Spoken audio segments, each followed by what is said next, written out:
Anybody have TI-84 here? Yeah. Okay, I'll show you how to do that too. So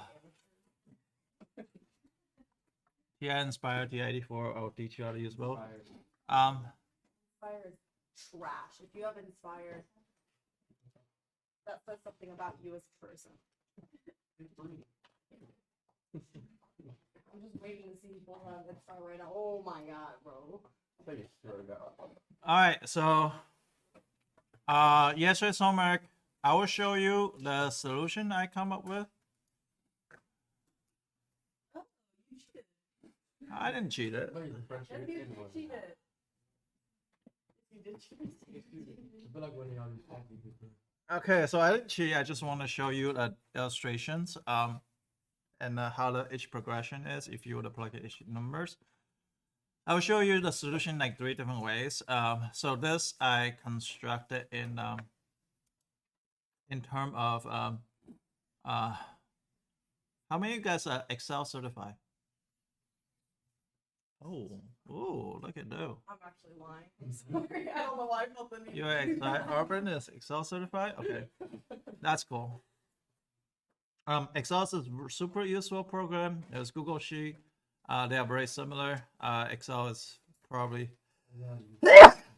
Oh my goodness. Bless you. Oh my goodness, Mr. Yak. Oh, no, okay. I'm allergy is killing me. Okay, so those are you guys. If you don't know how to use Excel, Excel can do this thing for you. Like say, if I plug in the height here, and make bigger.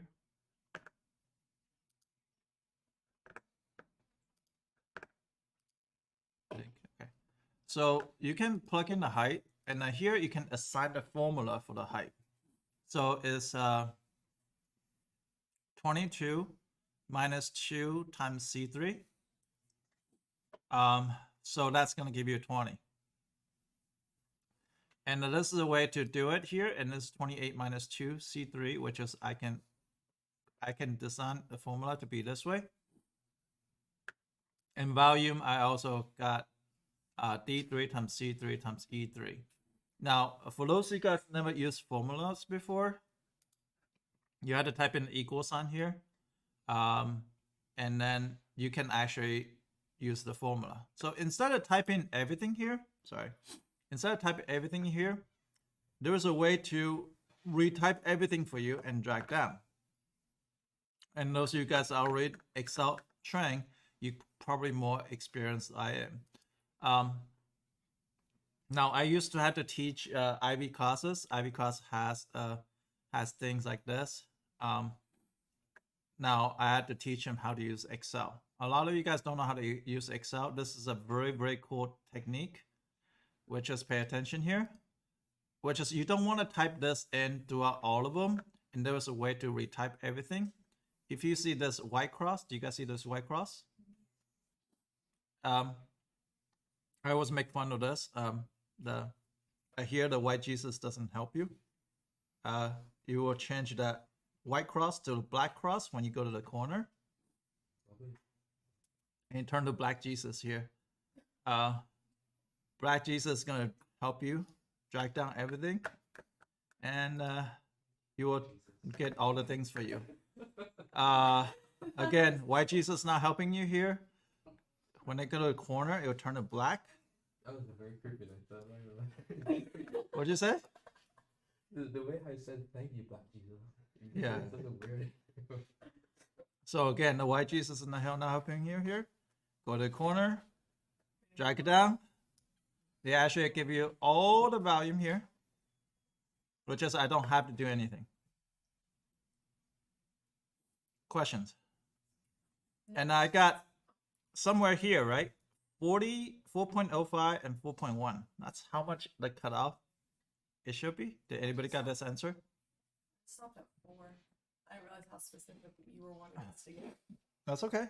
I mean, that's just a numerical display. It is a numerical display. By the way, you guys retake Did you do better on your test? Well, from where I was, Mr. Yang. Wait, did you put it in? Not yet. Oh. I think I did better, to be honest. You probably didn't. To be honest with you, I think that's a lie. Can I see what I got? No, I haven't graded it. Don't. You might as well just not do it. You know what I mean?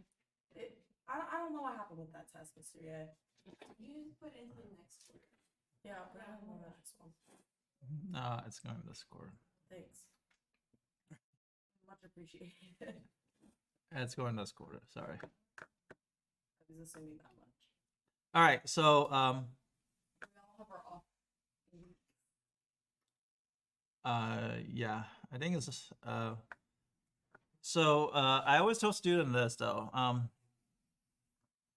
don't really care if you fail at something. We all fail at something.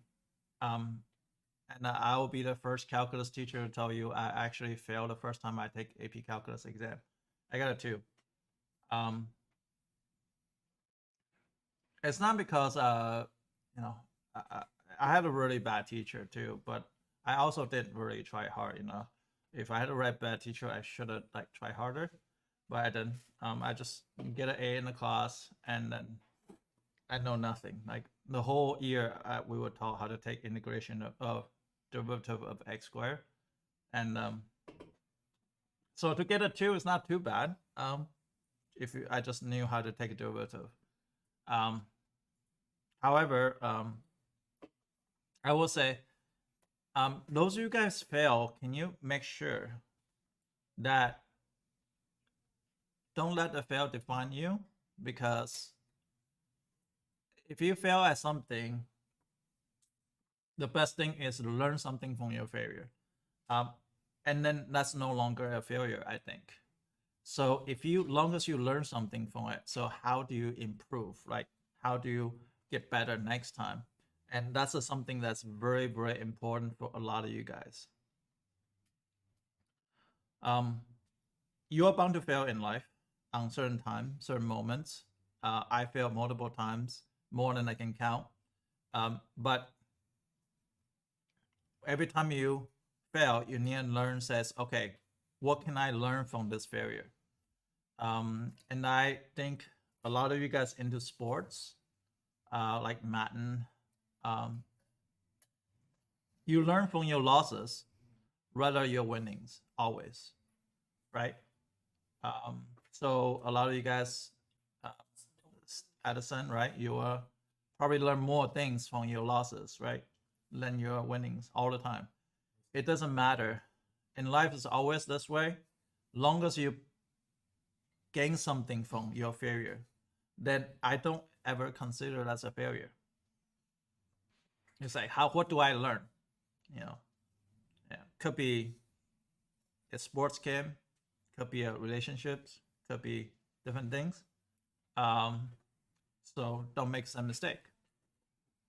So those are things that you ought to do. This is not going to be the easiest class you ever take. And this is not going to be the hardest class you ever take. I can guarantee you this. You say this class is impossible. Wait until you go to med school. Wait until you go into a law school. Wait until you go into philosophy class. The professor just don't give anybody A's. That gonna happen in your life. It doesn't matter. You might see a teacher that does that to you. It didn't matter who you are. They don't want to give you an A. They won't give you a B, right? So learn something from it. So if you're still not doing well, come back, figure out how to do something. That's your volume test.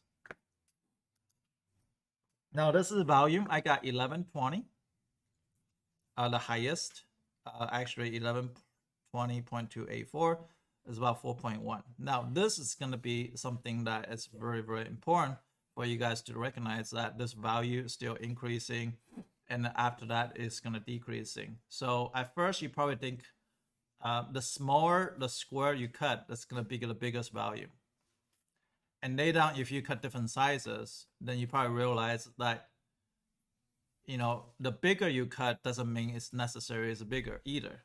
So this hypothesis should constantly change. You should not look up the solution for this. You should try yourself. That's why I want to see your fail try. I don't really care about the solutions. I care about the process, how you get there. So that's first of all, that's understanding. Second of all, let's talk about the details. So I will tell you, like, I teach, I'll give you a story. Like, I teach around, this is the 5th year I teach calculus. This is probably the 10th year I teach calculus. But at the 5th year, I taught a summer class. And I remember this kid named Jonathan Wen. He's in 7th grade. And I was teaching him calculus. And the kid's like absorbing it. 7th grade. Phenomenal kid.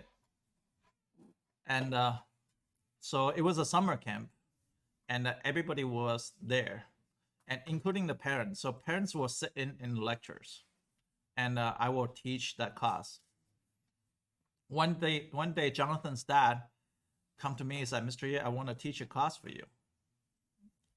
And I learned throughout life, never underestimate somebody, and you never know what they're capable of. So what he did is he went up there, he introduced myself. Luckily, I didn't tell him no. I didn't make fun of him. Luckily, I didn't say, well, what do you know about calculus, right? End up, Jonathan Wang's dad is UCF civil engineer professors. So he's Dr. Wang. I'm like, Mr. Ye. I don't know shit, obviously, right? So he went up there. You should go get your PhD. Yeah, I don't know if I'm smart enough. I probably am. I just don't have time. But He also costs so much. yeah, it's also don't make much money if I get PhD. Make some. Yeah, but not much. Not much more. My tutor probably get paid more. So what happened is, Dr. Wang went up there and he started talking about optimization. So what's important optimization? This is probably the most important lesson. This box here is super important. In calculus, one of the company like I admire the most is Apple. And Apple, I was tell you, like if you ever watch the Apple conference, they will tell you how precise they are. They are down to even the iPhone package. Do you see the iPhone package? They come in like this box, like right here. Yeah. The height of that box is purely optimized, and the width of the box is purely optimized. What I mean is this: if you have a shipping container, right? It's 20 by 20, usually a shipping container. Those boxes is gonna stack up exactly and fill up to the maximum. It's not gonna have room of space on the top. That's how crazy it sounds. Because imagine you have this space as this much space opening on the top and multiply by the width and length, you're gonna have extra volumes. That is waste space. You're still paying same shipping container, right? But they have to optimize the box in a way that they can ship maximum of the iPhone or iMac or things like that. They can ship the maximums without wasting the shipping freight costs. And that's the most important part in calculus, which is I'm kind of disappointed on AP exam is they don't really focus on this section as much as they should, because this is probably the only important section in calculus, which is optimization. You're gonna use, if you guys are gonna be engineers, you guys are gonna be very, very useful to using this, because, and you guys gonna use this constantly when you go into industrial engineer and stuff like that, civil engineer, stuff like that. So what I try to tell you to Jonathan's dad is Dr. Wang. He went up there. After I teach 5 years, I thought I knew pretty much everything about calculus. He went up there, the first thing he would start talking about, he says, as an engineer, one of the most important thing is this. I'm like, what is it? And he waited. He says, one of the most important thing as engineer, you have to focus on physical domain. I'm like, what the hell is physical domain? I always know about math domain. X cannot equal to 0 or 1 over x. It's undefined. That's very obvious. right? The domain is actually very, very obvious. But what is physical domain? Devin taking AP chemistry, right? You guys learn about limited reagent. Limited reagent is another way. It's called physical domain. So in this piece paper, like 22 by 28, what is my physical domain here? What? Is it 11? Why is it 11? Because the shortest length is 22, and if you cut them by the same side, they're going to meet at 11. Right. So if you realize in the piece paper is 22 by 28. And I love his solution. He had everything work out on his orange paper, and that's very awesome. But the physical domain is the shorter side. Oh, sorry. This is a piece of paper, right? So we have a piece of paper here, 28.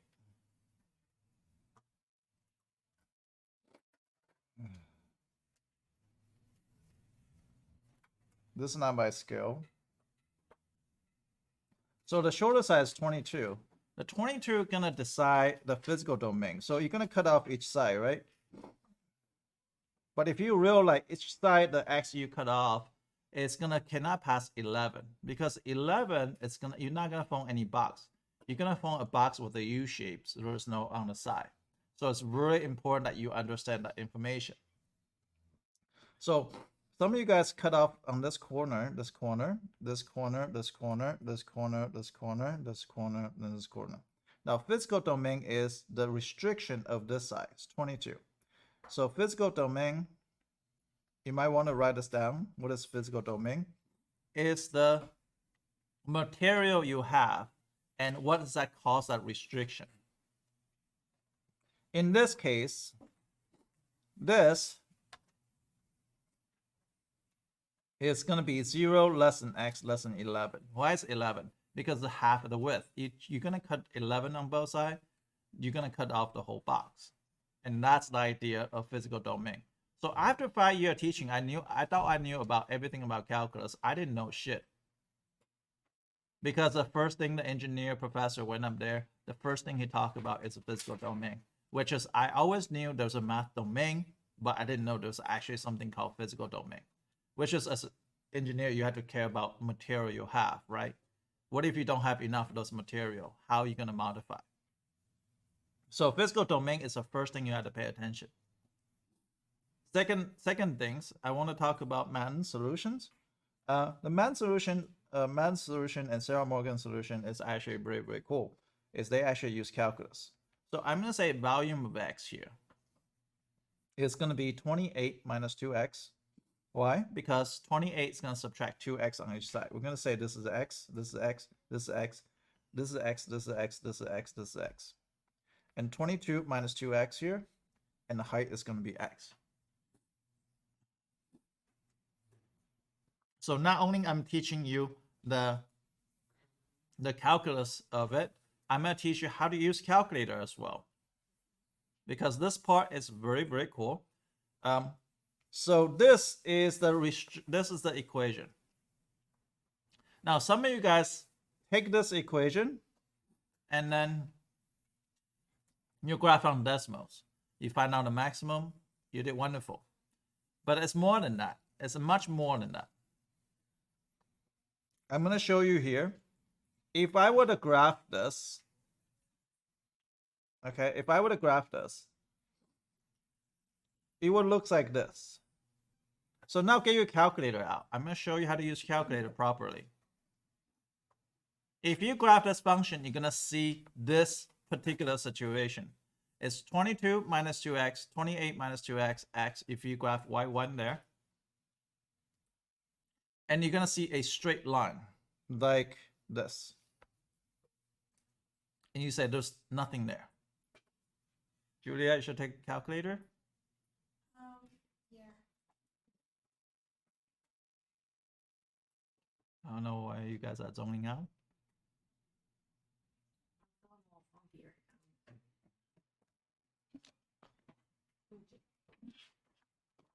Take one home.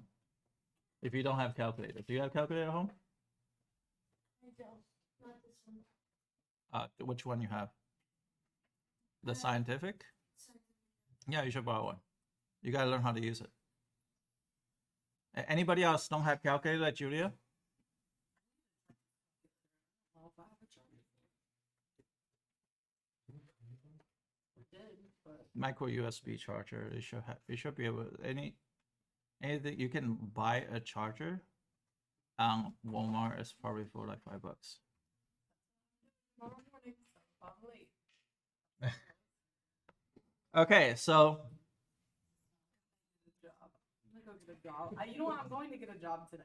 any questions? I thought you had a job. I did, but I had to quit because of school and water polo and everything. But I just decided I'm just gonna get a job. That's what I'm gonna do this afternoon. I'm gonna go get a job. Okay, so now once you graph it, you're gonna find out this. So what I'm gonna do is I'm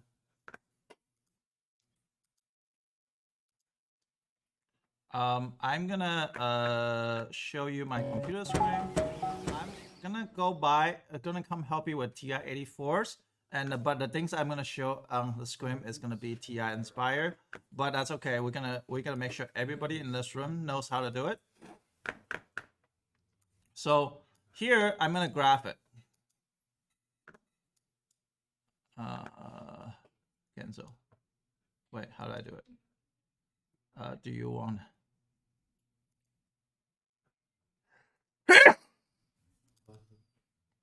So I'm gonna graph here. Wait.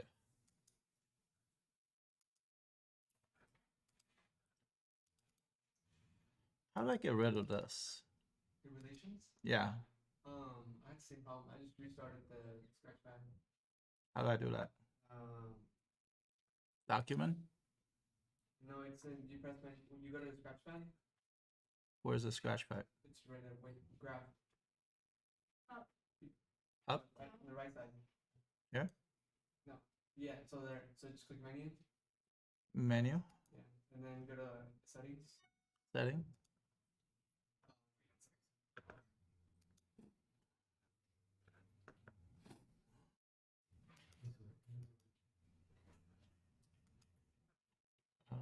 I'm gonna just do new, see if it worked. Graph. So now I'm gonna graph. Oops, I'm gonna graph this. Well, I still can get rid of that. Does anybody know how to get rid of that thing?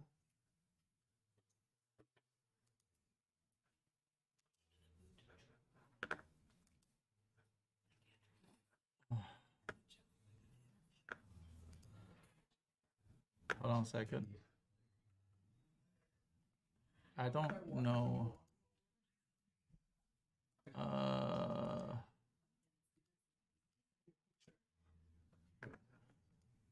Okay, I don't know how to get rid of that.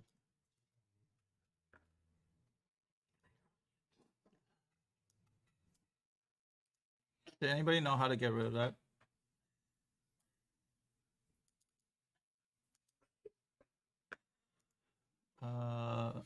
Jorge, you don't know? I feel like it's some evil thing. I see the view like right there, so you just because those are relations. Right here in scratchpad, it has like a drop down. I was John, yeah, she's not here. And right here, and it's Okay, so there's a drop down, scratch pad. Here, drop down. even tinted. No. Click the scratchpad. Where? Icon right here, just like the word. And go down. Like go down like as in. Yeah, clear. Okay, so that. Okay, There it is. thank you. Okay, so this one is, I'm gonna graph this. It's gonna be 28 minus 2x. Did you graph that? 22 minus 2x, and then an x here. Once you graph it, press enter. You're gonna see a straight line, so there's a problem. Now for you guys, TI-84, I'm gonna show you in a second. I'm gonna make sure everybody on the same track. Is in TI Inspire, you're gonna click on the menu, and you're gonna click on the Windows Zoom, and you're gonna say Window Setting. For TI-84, I want you to click on the window, guys. Click on the window on the right-hand top. Got it. And once you do that, you're gonna set X min.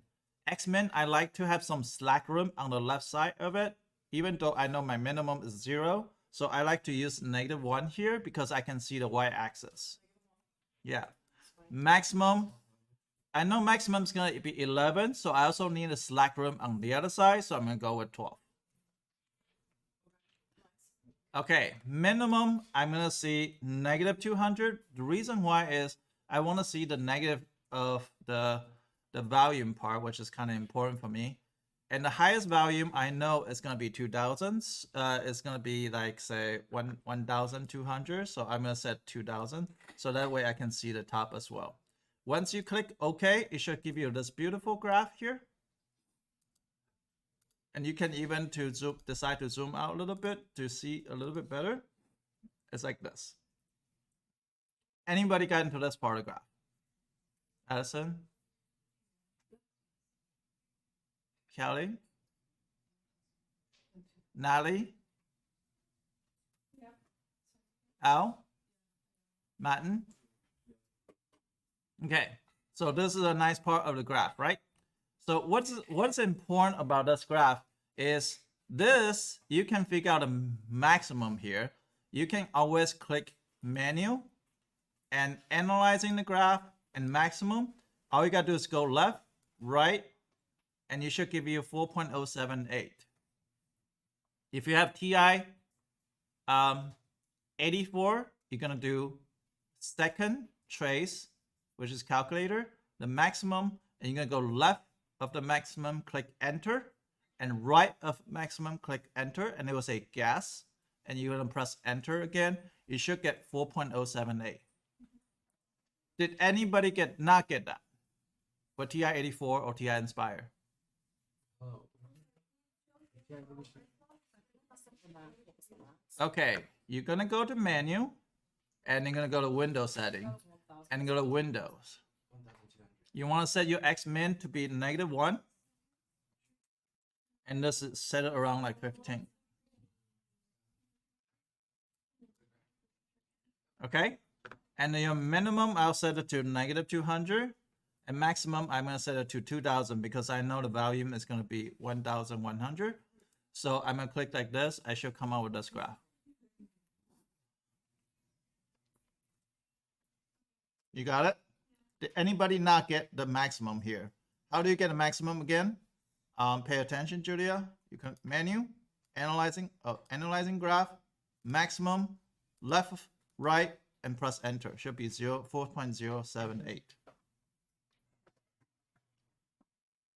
Can you say that one more time? Okay, so for you, it's gonna be second calc, and there's a maximum, and maximum. So it's gonna be the same way here. So I'm gonna say maximum. I'm gonna go left side of this maximum, and I'm gonna press enter here. So go to the left and then hit enter. Yeah, and then go to the right of the maximum, press enter, and then they will say guess on the bottom. If they say guess, you're gonna press enter again. You should come out as 4.078 on the bottom. 4.077. Yeah. Does everybody got the same thing? Okay. So once you did that, you got 4.078, then that's your thing. So now I'm going to teach you how to graph the derivative of that. The reason why you need to graph derivative of it is very important. So this is how you go graph derivative. For your TI-84, you're going to go to Y2.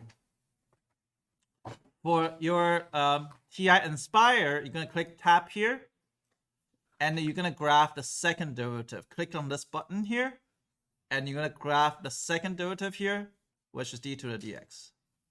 And you're going to press X here, and you're going to go to vars and F1, X, and you press enter. It should come out this graph here. Okay, so TI-84, pay attention. TI-84, you're going to go y equal to. Go to Y2, math 8. And that will be d to the dx, right? You're going to press d to the dx. And then you're going to go click var, y function, y1. Y function. y1. Y1. Oh, nice. And then they should graph the second derivative looks like Wait, this. and then x equals what? X equal to X. Oh, you can do it. Huh? On the graph. Oh, look, it's going. It's going really slow though. Okay, does anybody need help? I'll come by help if you have TI. It looks. Are you okay? I got it. He's gonna. X. I think X. I think I need to make my little window a little bit bigger. I'm gonna make this 15. You got it? Ali? Next time, show You me. guys got it? Oh, you guys got it? Got it? Okay. You did?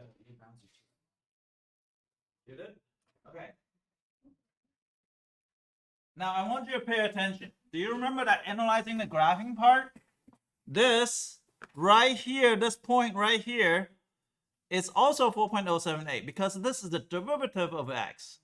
Remember, when derivative went from positive to negative, original function is a maximum. Do you see that? Do you guys see this? Remember we analyzed in the graph before? We want to find out when derivative went from positive to negative. That's a relative maximum in the original function. So you can click on the manual. You can say analyzing the graph, but instead of analyzing the graph, I'm going to analyze the 0 here. Look at 0 here. You're going to go left of the 0, right of the 0. It gives you a 4.078 as well. Do you guys see that? So that's went from positive to negative. You can analyze by looking at a derivative graph. Now I'm going to show you one more thing. Is actually you can graph the second derivative. Now, one thing I want to tell you. Guys, look at me. I know I have one eye. I want you to look at my eye. Never ever graph integration on your graph. You're going to froze the calculator. You're going to run out of time on calculus section. Never ever graph integral on the graphing sign. Ever do that. Don't ever do that. That's rule number 2. Rule number 1, change your mode to radians. Rule number 2, never graph integral on your graphing calculator. You're going to froze up your calculator and you end up cannot do the rest of the thing. You have to reset your calculator. You're going to lose everything. Never graph integrals. Always graph derivative. You can graph derivative. You can graph second derivative. I'm going to show you how to do it here. Those of you have TI-84, I want you to figure out how to graph second derivative. Those are TI Inspire.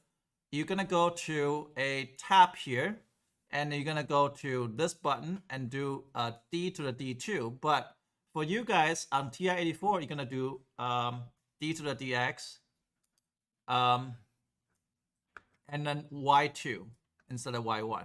So X here, and I'm going to do Y1 here. I'm going to click on the bar.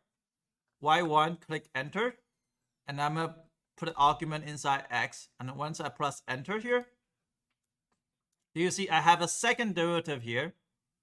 But do you see the second derivative here is below x-axis?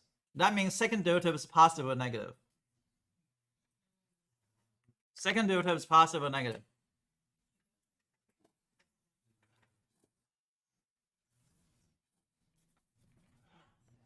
Guys, you're not answering my question. Second derivative is positive or negative at 4.078. What? Negative. Why? They're below x-axis, right? Now, if you have, look at me here. If negative, it's concave what? Concave down. Your tangent line is above. This point is a maximum. You can tell from the second derivative are they maximum or minimum by looking at the second derivative sign. The second derivative is negative, then it's going to be maximum. The second derivative is positive, it's going to be a minimum. So it's like the walks on and walks off from Karate Kid. Okay? And also going to help you with a bear question that you guys all miss. The second derivative over there, I think is negative. So if it's negative, then it's concave down. Then the tangent line is over approximation. I don't know if you remember that bear question you did before. It's a negative, so it's concave down. Concave down, therefore your approximation are over because your Karate Kid situation is like this. Got it? Okay, so that's everything here in how to use calculator, knowing how to find zero, how to find maximum, how to find the graphing derivative. Never ever graph integral. You're gonna find out your calculator's froze and get stuck there for 10 minutes, and you cannot do the rest of the thing unless you reset your calculator. It's already freezing and I haven't even like crafted a few that. I think it's because your battery's low. Okay, so anybody have any questions here? No. Okay, so let's go talk about optimization. Here's the optimization.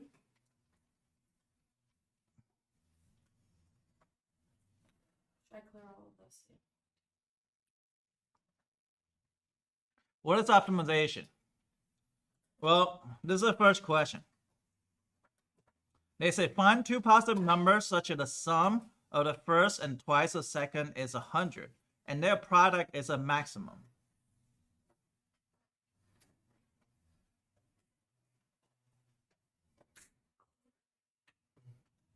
You're gonna get the same worksheet today as a homework. It's called optimization homework. Optimization is not hard, only if you believe to be hard. So learn how to absorb, pay attention to me. What is being maximized and minimized here? Can you close the calculator? Sure. So what's being maximized and minimized? Word, equation. Which thing are maximized? If you read a question. Positive numbers? What? Two positive numbers? Product? The product, thank you. Their product is a maximum. So what is product here? Product is equal to what? Multiplication. X times Y, right? First number times second number. Yeah, it's multiplication. And in terms of algebra, it's always X times Y because that's the first number, that's the second number. X is the first, and the Y is the second. Am I going too fast? What are the constraint? What do you think the constraint is? The phrase here, the sum of the first and twice the second is 100. That's called constraint. Constraint usually follow a number. So how do I say that in algebra equations, expressions? X plus 2y, good. Is equal to what? 100. Now, what's nice thing about constraint is constraint can help you reduce from 2 variables down to 1 on the things that you're trying to maximize. I'm going to say that again. Constraint can help you reduce a variable.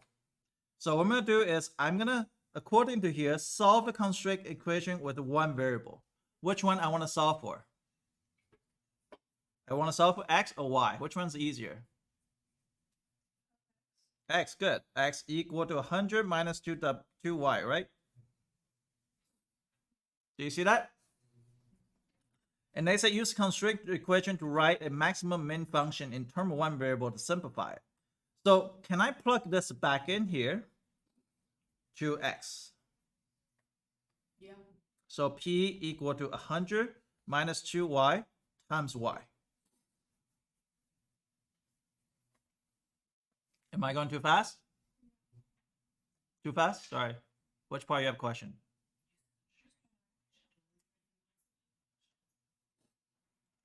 Are we okay here? Can I distribute this? Sure, why not? Now, if this is p, can I take a derivative to find a critical number? If the critical number must be a maximum min, can I take a derivative? If I do p prime is equal to 100 minus 4y, and if I set p prime equal to 0, that's going to be 4y equal to negative. Y is equal to what? 25, right?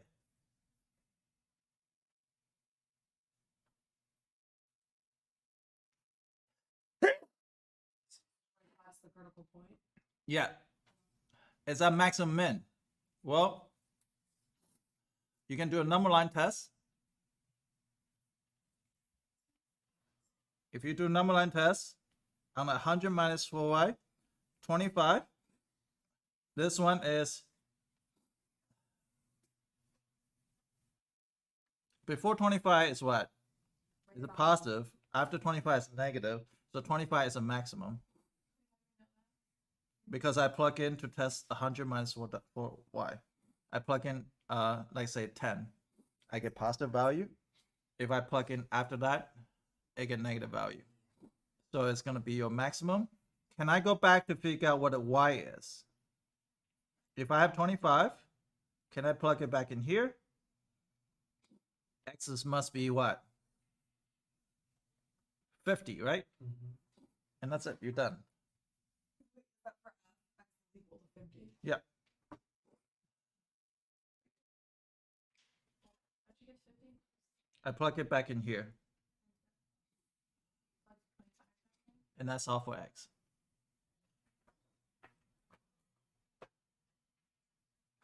Okay. I want you to do number 2. Set up primary equation, secondary equation, set it up, solve for it.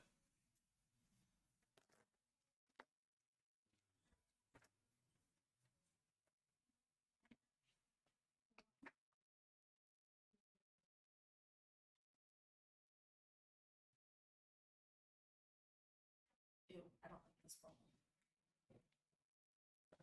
It's giving me the heebie-jeebies.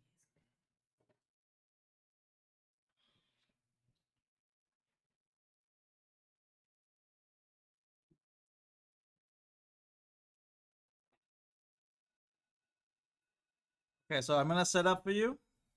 They say two positive number, their product is 192. So it'll be x, y equal to 192. Does that make sense? This is a constraint actually. The primary is gonna be x plus 3y is equal to the sum. You try to maximize the sum. So you have to solve for a variable here. I'm gonna solve for x equal to 192 over x. Does that make sense? I plug it back in. Yeah. Yeah, over y, sorry. So 192 over y plus 3y equal to the s. I can take a derivative of this. Then that's going to be 3. And this is going to be 192 over y squared. So I can solve for it. And the 192 equal to minus 3y squared. Y squared is equal to 64. Y is equal to 8. You can plug it back in here to solve for x. X is equal to 24.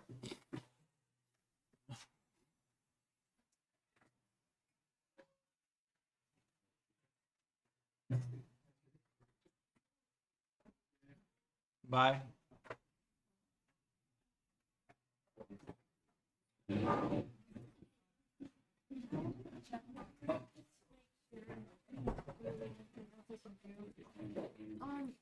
For the test,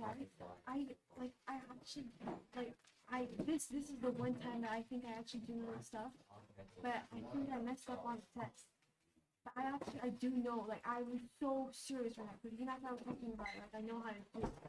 So it feels like there's, like, nothing else I can do.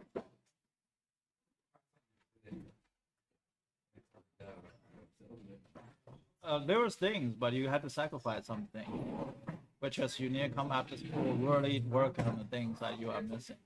I feel like the problem with you is I'm sorry, let me turn off the stream.